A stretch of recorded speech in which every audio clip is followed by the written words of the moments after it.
insonda deydilar, 3 xil do'sti bo'ladi. Bir do'sti uni joni chiqquncha, ikkinchi do'sti qabrga borguncha, uchinchi do'sti qiyomatgacha. Joni chiqquncha bo'ladigan do'sti qaysi do'st deganlarida, joni chiqquncha bo'ladigan do'st uning moli dunyosi. Chunki olamdan o'tganimizdan keyin moli dunyo bizniki emas. U endi merosxo'rlarki. Qabrigacha boradigan do'st kim? Bu uning farzandlari, aqrabo, yaqinlari.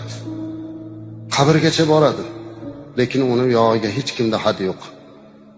Ming yaxshi ko'rsa ham, jonim fido otam, onam desa ham, oxirgi manzili mana shu qabr, amallar sondig'i.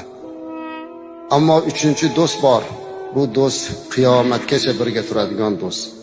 Bu uning qilgan solih amallaridir. Ana shu amal xolis bo'lishligi, Alloh uchun bo'lishligi lozim. Riyo, sum'a, xo'ja ko'rsindan xoli bo'lishimiz kerak. Shuning uchun uchinchi do'stni ko'paytirishga harakat qilishligimiz kerak. Solih do'stlarimizni, ya'ni amallarimizni ko'paytirishlik kerak. Insonda deydilar, 3 xil